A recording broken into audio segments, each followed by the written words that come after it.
What's going on, guys? I'm sure most of you have heard of the supplement ashwagandha or KSM-66, and some of you may already use it. Some of you may be a little bit curious about what it is and how it makes somebody feel, and if it may or may not be right for you. Now, remember, there is a disclaimer here. I'm not a doctor.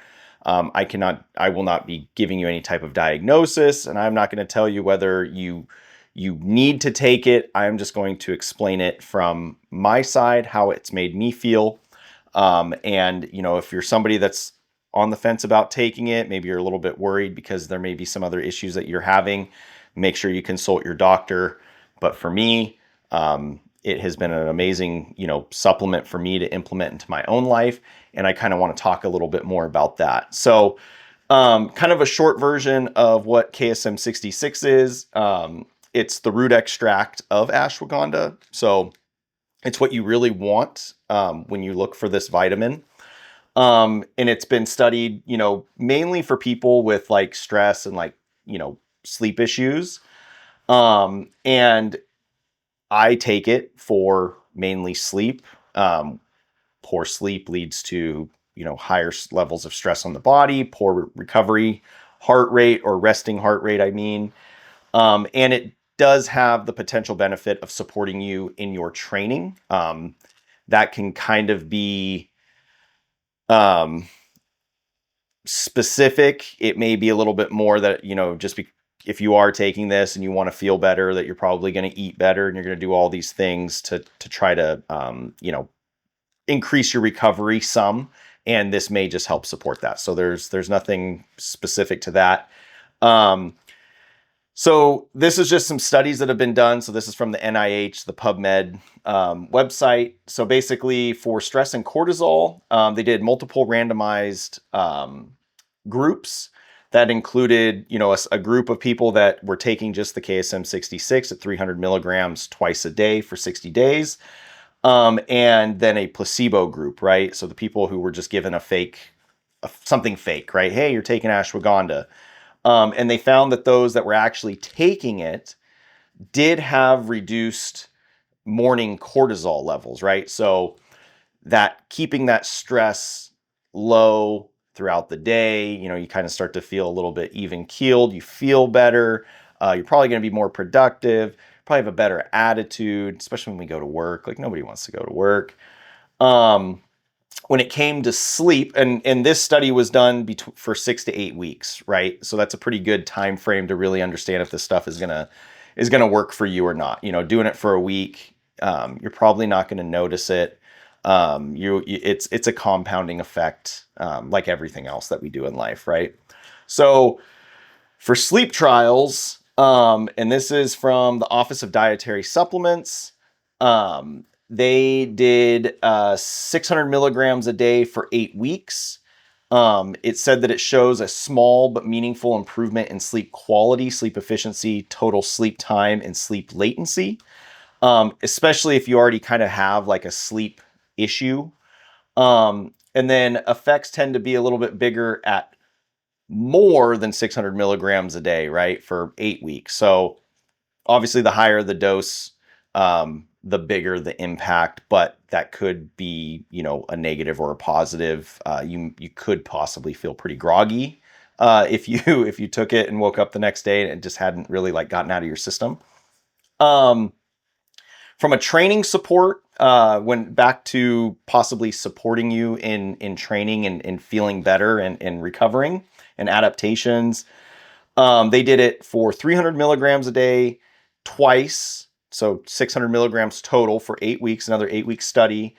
And they did see a greater strength and muscle gain versus the placebo group.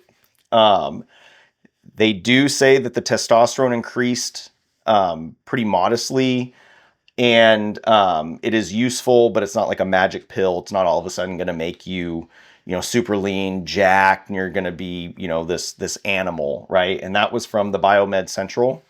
And then for hormones in men, especially middle-aged overweight men, ashwagandha increased DHEAS and testosterone modestly in a crossover trial, while overall vitality scores weren't clearly better than the placebo. So just to kind of put that into, an easier understanding, it's that the small hormonal shifts don't always equal big performance changes. So, a little change may not really have an impact, a noticeable impact at all. And that was also from the PubMed, the NIH group study there also. The common doses that everyone takes is usually 300 milligrams twice daily with meals. I sometimes will only take it at night, and that's going to be either 300 milligrams or 600. So it's either one or two of these bad boys before I go to bed. I don't take it during the day because it does make me a little too relaxed, and I don't want to feel that way. I'm a little bit more sensitive to this kind of stuff. So,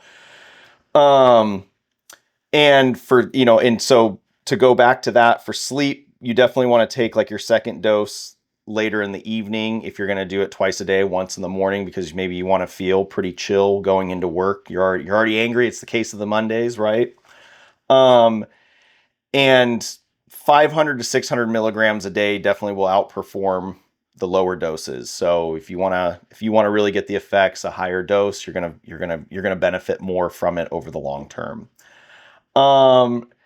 It says, from the PubMed that generally well tolerated for up to 3 months. Some people can get kind of like some GI issues like anything else. Everyone's kind of sensitive in their own way. Some people will feel drowsiness.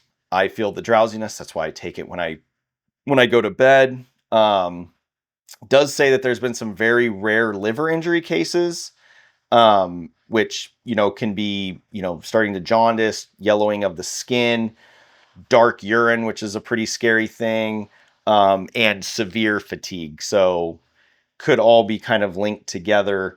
If you're, if you have some issues, like kidney issues, liver issues, and things like that, like I said, this is not medical advice, but you got to do your due diligence for yourself and make sure that what you're taking is safe for you specifically. And then it says here that it can affect thyroid labs, even though it's supposed to help thyroid support. Not really sure how that can play into that. Does have, the increase in testosterone. Avoid if you're pregnant, or use caution, especially if you have like other sort of like diseases or things that are not working in your favor. And, try, like if you're somebody that's taking like melatonin or some other sleep aid, you probably don't want to mix them. Probably not safe. Could potentially cause some other issues that may put you into a much deeper drowsy state. Even when you wake up the next day, you may even have maybe even similar effects to being like intoxicated, which isn't good for anybody.